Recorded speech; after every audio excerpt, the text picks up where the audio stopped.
Excited, I'm going to be with my family and life is going to be better. Little did I know the worst would come. I was 16. I got pregnant when I was 17. He used to beat me. You know, as young as I was, I know the eyes of somebody that says, I love you, and the eyes of somebody that says, I just hate you. He punched me and I got a tear on my upper lip. When I describe him, I would say he was a monster. The same way that I feared him, that is the same way that the community members feared him and family members fear him. If I die, you should tell them, is this person. And I was ready to die. That day I was ready to die. Make sure you kill me and you eat me. Put a clap on your face and hold you at the back and close your mouth and say, shh. Hello, baby. You know, and it was bad. It was bad. He's doing that in the other room while my mom is on the other side or my sisters are on the other side. But because he knows in this room, this is where she sleeps. Hello there, Sanbonani, Dumelang, hola, from wherever you're watching from in the world. Welcome to I've Been Through the Most podcast right here on Centtwinz TV. If you're watching on YouTube, listening on Apple Podcast or Spotify, welcome. Thank you so much for tuning in, and please do remember to subscribe. Yes, we hit 200,000 subscribers on YouTube, but we are on our road to 300,000 subscribers. Yes. And we know because of your love and your support and your viewership, you will definitely support us. Remember, to subscribe is completely free. And nobody going to charge you for that. You are paying a subscription. Absolutely free to get this amazing content. So please do show your love and click on that subscribe button. Also, utilize the comment section down below. It's my favorite part to play in. So make sure when you are watching, let us know what your thoughts are. Have you been through the same situation? Do you know someone who has? Or do you have any views, opinions, or any feedback to the episode? We look forward to that as well. Today, we have another exciting episode. Mmatshepo is here to share her story, and I am intrigued. I personally know her, but I don't know her story. So I'm hoping that today I will hear a different perspective, but I know it's definitely going to be impactful, powerful, and life-changing. Welcome to the show. Thank you so much for having me. It's such a great honor to be amongst every one of you. Right. And I greet all your viewers. Thank you so much. You're an author of a book. Yes. I'm like, wow, that's new to me. I'm like, that is so incredible. But for those who don't know you, please can you introduce yourself to our audience? My name is Mmatshepo DAMANE. I was born in Raskukun in Limpopo in a village called Iensam, and I grew up in Ivory Park in Tembisa, and this is where I've been. And yeah, I'm still around Johannesburg. So what do you do? Tell us more about what you do. Mmatshepo DAMANE, as I said, I grew up in Tembisa. One thing that I loved, I wanted to serve my community.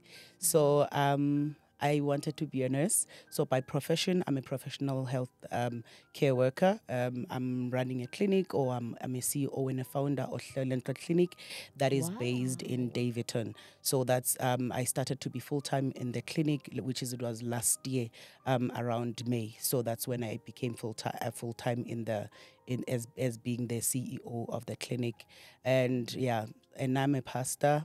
Not only the pastor, but also I'm an author of the book that was published on the 2nd of September in the year 2023 in September. So when I had the Women Conference at church, that is the day that I actually published the book. Oh, nice. And that you launched it. That's I was wondering how you two know each other. It makes sense now. Yes. So the pastor, yeah, you know. So actually we met at how I met her was through our other friend who was also on the show as well, who came on the show. So it's an organization called Iron Sharpens Iron. Yes. Which is a pastor's wife. So pastor's wife, we gather there and we communicate. But I also follow you on your TikTok because you share spiritual content and you do at work, you know, in your healthcare profession and sharing the gospel. So I also just really, really enjoy that. Okay, let's get into your story. What have you been through? Throughout the years, you know, as a young child, as I said, I grew up in Limpopo. So, you know, in the olden days, our parents will come to, you know, urban areas to look for work and all that. And that's where everything started. My parents came to Johannesburg to look for a job, and they found one. they started working here, and I was left with my elder sisters. So it's only 5 girls at home. So then I was the youngest. So I had to be left behind with them. And that's when everything started. So throughout my journey with them, being at home, they would only come once in a month. At times, a month will pass without seeing your parents. And by then I was 5 years, 6 years. And that's when now life changed. Being vulnerable, not having your parents, people that are going to protect you. And mind you, at home, it's only girls. So I don't have a brother. And that's when I faced, the molestation. That's when I was molested at the age of 5, age of 6, around those times. Yes. That is so young. Yeah. I was so young. I was so young. But you cannot imagine that even today I still smell, those perpetrators. I still smell So those people. you've got vivid memory of those events. Exactly. That's how life started with me. So, and it was people that were supposed to protect me, people that were known to the family, people that, they were supposed to take care of me. People were supposed to be brothers to me because I did not have a brother. So, and it continued. I'm not sure if my sister saw, but even today, none of them have, confronted me in regards to those things, or if they saw something. Because a lot of things, they read them on the book. They were exposed to them when they read the book. They did not know. And it happened, after that incidents, because it was not only one incident, but it's something that, continuously happened. Okay. So I can imagine that, Sisi, because now your parents are not there. Some people do take advantage of vulnerability. Definitely. And people are vulnerable. So they can see that, this is a young girl. I can do this. I mean, I think it's so sad. It is sad. It is. So you sad. had nobody to speak to, nobody to tell, to say, this particular person or people are doing this to me? I actually didn't. I Sure. actually, then I didn't. But you knew it was wrong. But I knew it was wrong. Yeah. I knew it was wrong. And that affected my life. And I then changed my whole life. And when I thought now breakthrough has come, when my parents decided to let's take the kids to bring them this side. I was so excited. Yeah. How old were you then? Around 7 years. Okay. Yeah. And excited, I'm going to be with my family and life is going to be better. Little did I know the worst would come. And there was another family member that was trusted. He'll always come by, passes, and say, no, accompany me. You'll accompany as a child. He'll bring you sweets. He'll bring you snacks. And unfortunately, would take me to his shack and, do those things. Even then, I did not say a word. I did not say much. It was when they would see, probably they never thought there was something wrong. But when I started to say, I'm not going with you, even if he comes and say, come with me, I would say, I'm not going, I'm not coming. If he comes at home, I would go out and play, just to hide myself. And imagine at the age of 7 now, Sisi, she already has trauma. Exactly. From what had happened to her when she was like 4, when she was younger. Exactly. Now you're 7. You're still a minor, a baby. Now you're still living in your, this is even more traumatic, but it's just like, not this again, And obviously these perpetrators don't know each other, right? No, they don't. They don't even communicate. So these are different events with different people. Exactly. And then I did not have a question, because at sometimes, such incident when they happen in our lives, you would even question yourself, what am I doing that is attracting these people? But then because I was young, that did not come in my mind. But at the later stage, I managed, to run away from that and to survive that again. Then life continues. And I'm growing up, life is going well, attending school, parents are there, supportive and all that.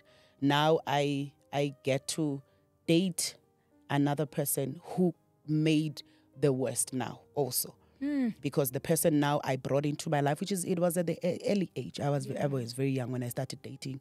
And that's when I experienced a lot of abuse. That's when I experienced, sexual abuse. physical abuse, emotional From your abuse. boyfriend at the time? For yes. How old were you? I was 17, which is I was 16 because I got pregnant when I was 17 By your boyfriend? by my boyfriend.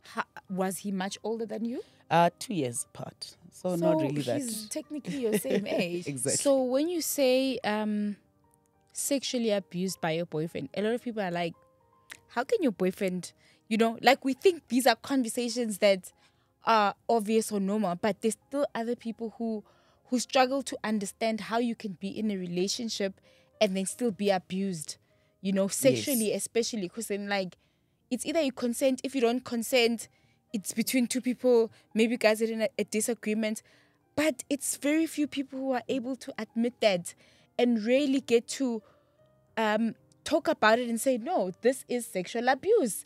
Whether you are 1 year older, you are the same age, if you don't consent to something, or if you don't say yes to something, that is wrong. True, correct. So in your relationship, what was it? What was that turning point where you're like, no man, I'm being sexually abused here? I knew immediately when something happens without my concern.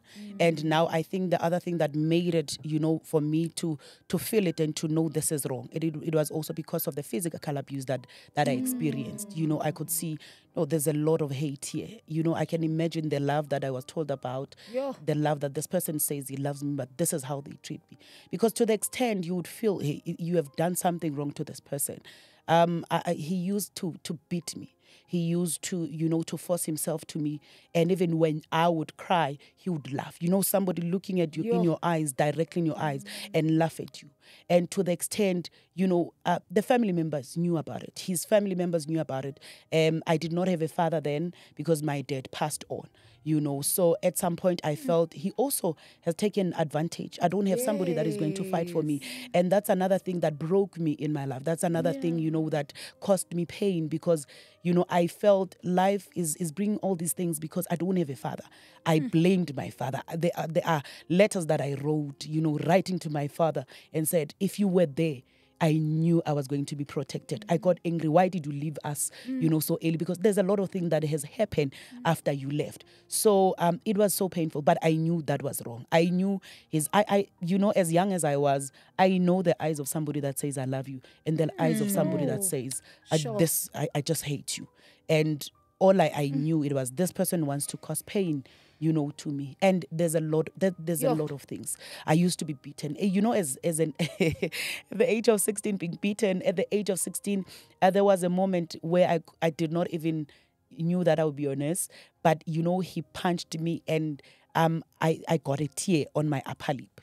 And not everyone will be able to, to notice my upper lip because I know myself better. But and I got 8 stitches on my upper lip. I did, and that was painful. By then, I was now in matric, but this thing have been happening. So he's beating you because of? And where did he get so much anger from? He's also so young for someone to be so angry and violent. to abuse and violent. Actually, that's the correct word. To be so violent at that age, he must be messed up as well. Exactly. Exactly. And it is now, when I would sit down and look back to say, actually, this was the problem. Looking at his life and now going back to his life, his story, how he grew up, and, certain things that he has said and certain things that the sisters would say, and the relationship between the father or the parent. It was so. Right now, I can see, actually, this person needed help. Yes. Unfortunately, there was no one who identified that. So now I was the closest person. So all the anger came to me. So that's how bad it. Break up with him? It was not easy. It was not easy. Actually, Mina, the person that I dated, I did not even know, because the boy that I dated, it was actually the person that I was with in the relationship. I would, when I describe him, I would say he was a monster. Quiet. You'd see movies and people, genius people would plot things, and you would even say, but how can this person? So he was that kind of a person. He used to, I don't know where he got guns, but he would point guns on me. He would come at my place. jump their walls, open the windows, come through. And by the time, as I said, we're 5 girls. My other sisters are working, restaurants, they knock off late. My mother used to work 2 jobs, one in Makishini and other one in hospital, just because we were 5 kids. And my first sibling has a child, second has a child, So they now. occupied. So with their all own of lives. them, all of us were depending on my mom. So she had to work hard so that we can go to school, we can have food to eat. It was already a struggle, to have food to eat and whatever. So she was not spending more time at home. It was if she had to work. So he was doing all those things because he knew there was nobody. You would find at my place, it would be my younger sister and me and my sister's firstborn, my first sister's firstborn. So he would come at any time. He would come and say, come, let's go sleep at my place. I did not ever say, especially when I had a child with him. Now he felt like I'm the husband, spending time there. Has some ownership over you. Over me, definitely. Maybe just to rewind a bit, you're 17. Here you are now. There's this monster that you loved, because you didn't fall in love with the monster. You fell in love with him, but then he became a monster. Falling pregnant, did you expect that? You this young girl. How was that? How did you know? First of all, how did you find out that you were pregnant?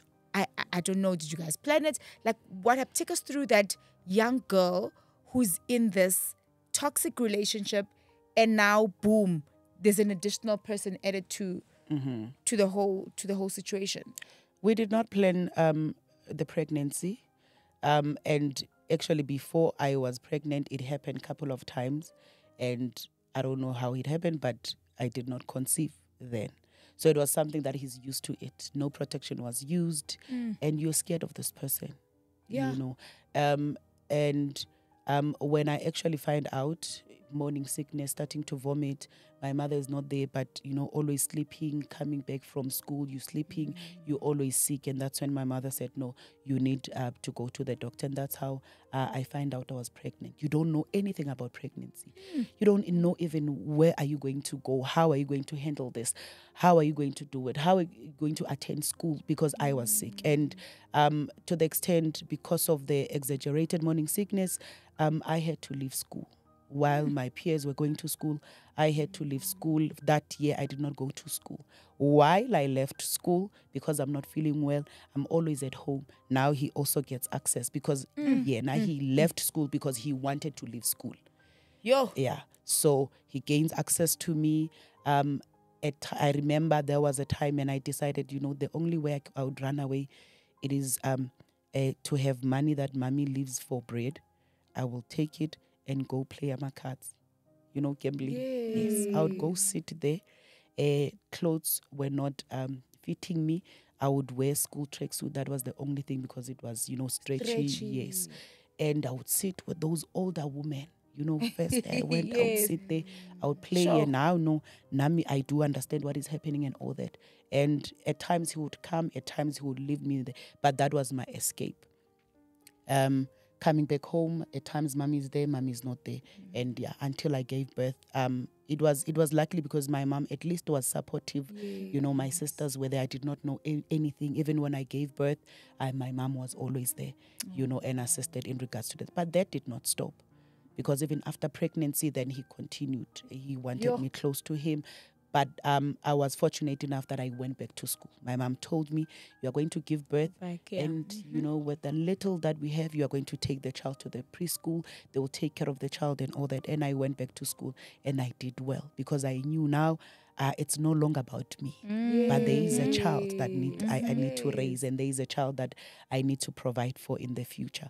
So that's how the story went. So he's still in the picture now.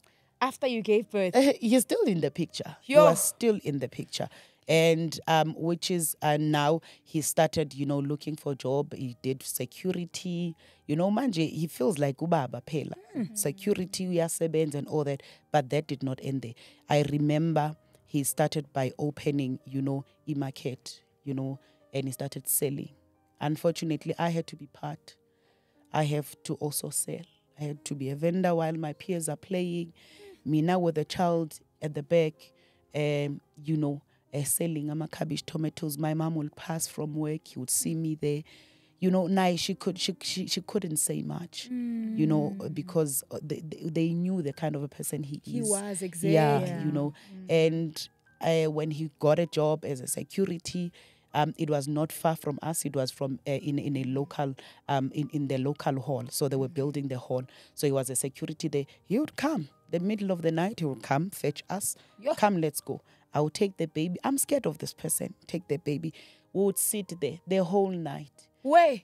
In the shack, Yama security. Sure. We would sit there, raining, windy, and you'll be there. In the morning, I wake up, I go home, I go bath and change, take the child to the preschool, I go to school. Sure. And that continued to happen until, I saw there's no need for me because I'm dead already.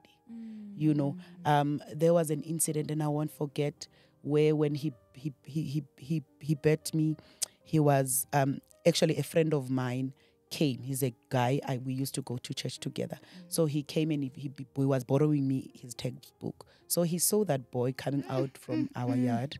Immediately when he left, he came. He called me. I was still on my uniform. I went there. Then he bet me. And they could not even separate us. They could not even remove him. They poured water on him to stop him. You couldn't stop. From inside, because he was living in the shack. His father said to, because they were selling alcohol in his place, his father told the men that were there and say, just force yourself, kick the door. They kicked the door, they came in, and he was beating me. I was bleeding. When they pulled him, he was pulling me. Outside, he bit me. That's when I had a tear on my upper lip. They did everything they could until he was satisfied, I guess. And that's that. The same way that I feared him, that is the same way that the community members feared him and family members fear him. The sisters wouldn't say a word to him. So that's how bad the situation was. And that was, it brought anger in me, the bitterness in me. Living in it, he's taking me back now from where it has started, being molested by people that you trusted and all that. Now this thing is following me. The pain is following me. I thought I would get over it, but unfortunately, it has affected my life to the extent where it nearly changed me. I became the same monster. I became the same bitter person as him. I became the same angry person as him. To the extent there was a point in my life I hated men. Did not even want to date a man. When I actually left him, I passed my matric. The first year after my matric, the first day when the school were opening, I took my CV, I went to look for a job. And the first day of looking for a job, I got a job. And I started now my life, and I tried to push. He's still there, still doing the same thing. But now you are with people. You can see how people are living lives. You are getting exposed now, And, all these things were happening. At home, we've been believing in God. We've been, church people, And so while everything was happening, that's when I found myself, I went back to the Lord.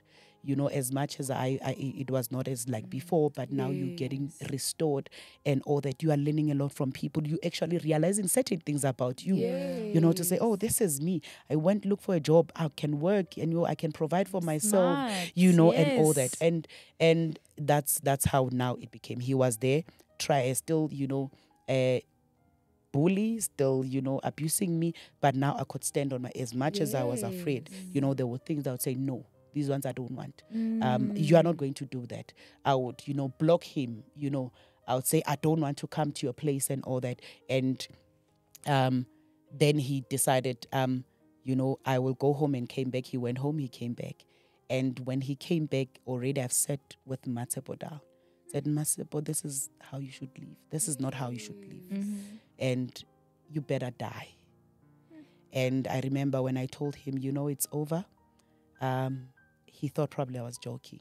And because I remember telling my younger sister together with my brother and saying, which is the brother is my sister's son, saying, because there was no one in the house, and I said, if I go missing, you should know. Tell them it's this person.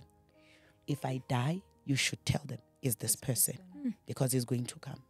And in an hour he came. It was around 8 o'clock at home. Mommy's not there, sisters are not there. And he came, I went out. I left my child with my younger sister. How old is the baby now? Probably the baby was 3, 4. Yeah, around those time. And you're like, it's time for me to move on. And I was ready to die. That day I was ready to die. And I saw myself in dead. And he said, come, let's go sleep at my house. And I said, I'm not coming. And when he wanted, to raise his voice over me, and I said, actually, I have decided Come on, that girl. I don't want you anymore. Yes. And he said, what? The first thing he did, he grabbed me with my clothes, lift me. He had muscles, and he lifted me. He threw me on the shack that was outside. And, from up going down, when I stood on my feet and I said, you have been doing that for years. And today, after you doing it, make sure you kill me and you eat me. And I looked at him in the eyes. And I think by doing that, he saw that this girl he has changed. Yeah. Yes. And I remember he took a few steps away from me and he came back. He said, I don't want to see any man lifting or taking care of my child. And I said, you should not forget that you have a child in this house. And then he left. Wow. I did not know what would happen. At night, I could not sleep. Because you is he outside? Yes. Is he playing? Yes. Like what? He would gain entrance through the roof. That's how bad he was. While sleeping, you'd feel something is wrong. That heaviness. Yes. And when you want to lift your head and on your face, and very strategic, put a clap on your face and hold you at the back and close your mouth and say, shh, hello, baby. And it was bad. It was bad. He's doing that in the other room while my mom is on the other side, or my sisters are on the other side. But because he knows in this room, this is where she sleeps. You won't be able to scream. You won't do anything. So it was hectic that. And since I decided that day, it's over. You never looked back. I never looked back. The next day, he left. When I went to work, he left. He left back to his hometown. And when I came back from work, his father called me, what did you do to him? And I asked, what did I do to him?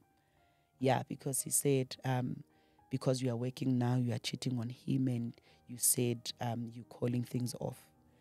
And I said, I'm just tired from everything that you have seen with your naked eyes, witnessing those things. I'm just tired, and I've decided to live my life.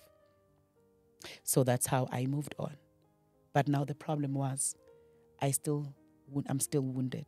I was about to say, the hurt. Now you've gone through that experience. Now it's the healing journey, because all of that is hidden somewhere. Yes. So, as I thought money would hide that, as I thought, better career would hide that, it didn't. I was left with a child that is, when you look at her, then it's a reminder, and it was hard. Now I became that monster on my daughter. Because that's all you know. Same thing that his father used to do to me, I would do that to her. It was painful. And it went on. As I said, now I walked the journey with the Lord. So how old was your daughter when you started then doing the same thing to her? What was it that triggered you so much? Did she look like a father? Or was it maybe when you're having conversations? What was it?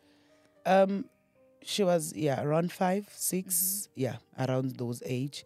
And it started, by yelling and shouting, not being able to talk to the child nice and reprimand the child nice. That's how it started. And hence, I was not even aware, becoming a parent that is so cheeky, who most of the time they're angry than, smiling and embracing the child and all that. And unfortunately, I did not identify that then. Yeah.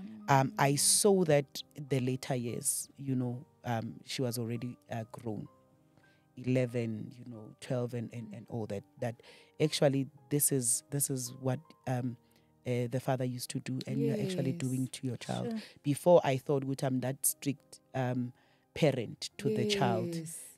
and disciplining a child, putting a spank on the child." And little did I know it was more than that. And actually, there was not. I guess even people around me, they did not even identify where the problem came from. So, as I said, we tried to move on. But I saw there was a moment, because now I'm growing up with a child, and now I'm nursing, I'm doing nursing and all those things. But then now there was a moment where I did not want to date. As I said, I did not want a man around me. I told myself I'll be everything to this child. I hate men. I don't want to see any man. To the extent it changed my character. To me, it was a way of protecting myself. I became a tomboy. I would wear trousers only, sneakers only. I would do scale, just to protect myself, So you don't look too feminine. So because I You thought, just didn't want to appear as weak. yes, Because now you have to have this yes, aura to say, like, don't even come close. Sure. And I lived like that. I was in my nursing days as a student then, and I started now drinking alcohol. It became bad. I grew up as a quiet child, so I started, by then I did not know I was trying to numb the pain. But yeah, I did not want to see myself around ladies. I would always be out, and until my mom wrote me a letter, and you could see on that letter that when a parent who does not know English write in Zulu, and when you could see the drops of tears that dried up in that page, coming home, I would go drink, come back, bath and go to church, come back, go to school, spend the week there, dress, come back, do the same. That was the routine. I used to, carry a card and say, men think when we go clubbing, they think we are there for them, because that's the mentality. Yes. I used to have a friend where, that I think men used to take advantage. That's what most of men still do even these days. They would take advantage of women. And immediately, if I hear her speak in her mother tongue, my friend would say, now people want us to be arrested. I know something is wrong. And I would be the first person to turn. What happened? When she tells me if maybe a man spanked me, or, she came and hold me, and what, I'll be the first person. The first thing I'll take, it is to go to that man. If he's holding a glass or a bottle, I'll take that and throw it away. If I beat a man, nobody would touch me. Now, the same thing would happen. I would take my anger, because now when I beat the same man who's taking advantage of us, I would see the face of the same guy who used to do that to me. Yes.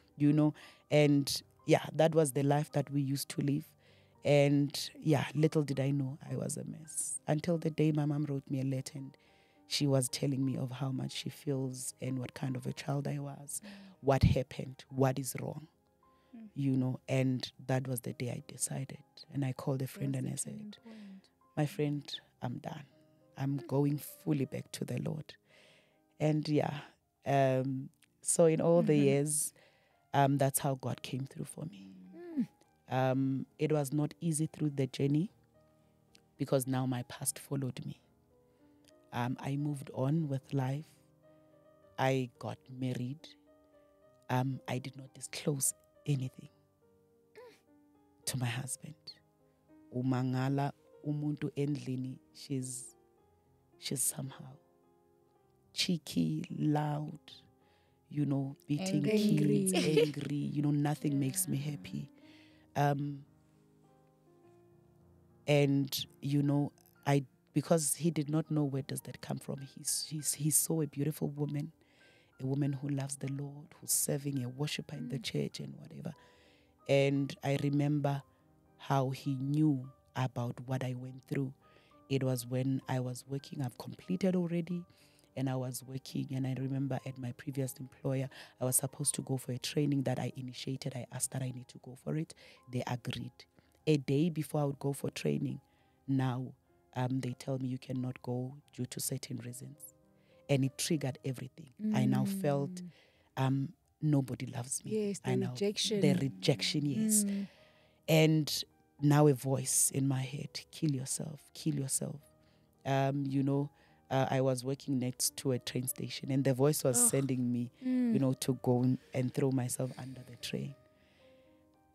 Through God's grace, I don't know how, I just picked the phone. I called my medical aid. I asked, I need to see a psychiatrist who is covered.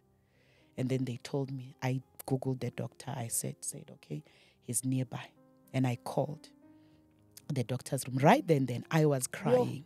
Yeah. I had all the sharp things, equipment, razors that I could use, to cut myself, because that was what was coming into my mind. Remember, these things are happening. I'm already married. I'm already a pastor's wife. So I called, and the receptionist said, unfortunately, you can see the doctor in 2 months' time. And I said, I would be dead by then. Immediately when she heard that, she said, okay, hold on.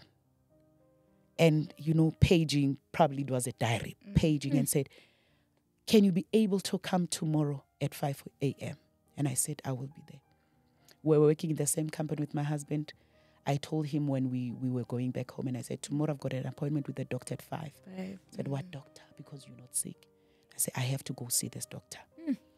We are in the same company, using the same car. He had to wake up in the morning, accompany me. Early, imagine. Yeah. That's how urgent it was. It was. And we got there, it was early. So now the patients were coming. So they are bringing the patients from the hospital to the doctor's room. And then the patient were there, some are sitting, not even moving. Some are talking alone. Some are roaming around, psychotic. And my husband said, why are we here? I can imagine. Yes. And I said, I need to see the doctor. You are not like this. Why? That's what he said. But you are not like this. And I said, if I don't deal with this, I'm going to end up like that. Yeah. So he did not know what am I dealing with. And the doctor came, called me in. I was the first patient. And my husband was left behind. And I closed the door. I sat down. Doctor, and because I opened the file already, Mmatshepo DAMANE, how can I help you? That made me to burst in tears. I could not say a word. I just bursted in tears loudly. So my husband came running, pushed the door, because now he's thinking probably the worst. What is going on? And when he got there, he found me, crying. And then the doctor was there and he said, hi, sir. Are you the husband? He said, yes. And he said, have a seat. Doctor was busy writing. He said, I'm going to admit your wife right now. She's not going home. Please take her to the hospital. And he did not understand for what. Doctor just said, your wife is not okay, and all that, because I did not say much, but I'm suspecting depression and all that. And began to ask him questions. How is her behavior at home and all that? And from there, that's when my journey for healing started. Because what a process. Yeah. So that's how my journey for healing started. And I was admitted 21 days in hospital, psychiatric hospital. That's when now he had to know what has happened, my past. After I've spoken to my psychiatrist on medication, I used to attend ECT, electronic convulsive therapy, where they shock the brain, because that was too much. They tried to release the pressure in the brain. And I would attend that 3 times a week. Monday, Wednesday. 3 times a week. Going to theater, doing that for an hour, coming back, sleeping on medication, seeing your psychologist and all that. And I thank God that was the proper time and the proper moment. And the psychologist that I got, what I love, it was somebody who loved the Lord, who has a relationship. So she could relate with me very well. Yes, You in a know. way that you could understand as well. Yes. So, and that's how the disclosure came. That's how she called even my parent, to the sessions, my spiritual parent to the session, because now we are looking at the journey ahead. For her to come out of this. Yes, she's gifted. Yes, she's a worshiper. But there is a problem, an underlying problem. And now that... From that little girl, to go back to it's many years of trauma. 3 years old. True. It makes perfect sense. True. So, and yeah. And when did you write the book? So here's the book. Was it after your healing journey? What prompted you to start writing and sharing your story? I used to diarize every event, every incident. At times when you're crying, you just want to talk to somebody and you don't find anybody that you're going to trust. So I was that girl, used to write. At times I would tear, after writing, but at least, you're releasing. I'm releasing that. So the book, I wrote it while in the hospital. That's how, because now when you're attending session, there are certain sessions they would say, write, the same person that abused you a letter, write him a letter. What would you say to him if he was here? Write yourself a letter as a young girl. And now it taught me, that it is so important. And, writing that, and then I would reread it, and I would see, sure, but you came from a really muddy life, and here you are still standing, and it encouraged me, what I wrote, the letters I wrote to myself, and it made me also to realize that the same help that I'm getting here, a lot of women are not getting it, a lot of children, a lot of men are not getting You're actually it. blessed. Did you understand what I'm saying? And I said and said, as a nurse in institution, we are taught to nurse holistically. Finding out I come with a headache. The headache is not a problem. There's an underlying problem. It's just the symptoms. So those are the things, as they also, my profession also contributed, being knowledgeable about these things and researching more, and made me, even when I sit with a patient in the room, I would go beyond the symptoms that are there, realizing that actually women are facing the same situation with me, being abused by the same partners, being abused by the parents, and if you just come and the person just said, I've got headache, you give the treatment, go, you have failed that person. The problem. Yes, until there was an incident where I was working in the local clinic, and, a patient would always come every week, maybe 3 times a week, come. Same person. Same person. And no headache, no diarrhea, until I had to sit and to ask more and to probe more what's wrong. Probably with me, if I got that chance that somebody probed more, definitely I could have not even experienced certain things. What you had experienced. Sure. So are you co-parenting for your daughter, or since Hey, I'm curious. gone guy, Where is he now? Where He is has he been today? gone. he has been He's gone. alive. We can see him in the street, but we're not co-parenting. At all. Not at all. Not at all. Yeah, this woman is unbreakable. So when I wrote it, it was like I'm writing this letter to every woman and everyone who's going through pain, to encourage a lot of women there. The way that God brought Unbreakable Woman, He brought it in 2013 when it was the first time I hosted Unbreakable Woman, as a woman ministry. And God took me through everything that I went through and said, you are unbreakable. And that was before I could even go through the process of healing, but He said, because you are still standing, you are still pushing, you're still believing, you're still having hope, you are unbreakable. I love that it's become a movement. I celebrate you so much. Amen. And I will put more details of where you can get the book. Please do Yeah. share all the contact details, emails of where they can get a hold of this incredible book, Unbreakable Woman. Yo, what a story. I mean, I got scared, I got happy, I got excited, I got emotional. Like, I felt all the emotions that you can possibly feel. But indeed, you are unbreakable. And I celebrate you. And congratulations on the release of your book. And congratulations for, overcoming this painful journey. I cannot even imagine going through anything. Thank you so close much to for sharing that. your story. I think you're a voice to a lot of women that don't really have a voice or don't know how to use their voice, or maybe it's not the right time for them to use their voice, but who have gone through similar situations. I think the moment you have your voice is the moment you have your power back. That's true. And for me, I'm so glad that you're sharing this, obviously, to help other people. It's not just about yourself. It's not just about the title of I'm an author. It's not just a fancy title. True, You know, it's definitely. bigger than It's that. It's going to deeper. heal somebody that can relate and that have been in a similar situation. And to people who are emotionally, physically, sexually abusive, can you see the damage you are doing? I hope you are watching. Do better. Yes, Sure. Lord help us. Lord help them. We have come to the end of the show. Thank you guys. Remember to subscribe, like, comment, listen on all different social media platforms. We love you from myself, Innocent. And myself, Millicent. And our lovely guest, Mmatshepo, and our incredible crew. It's bye for now. Bye.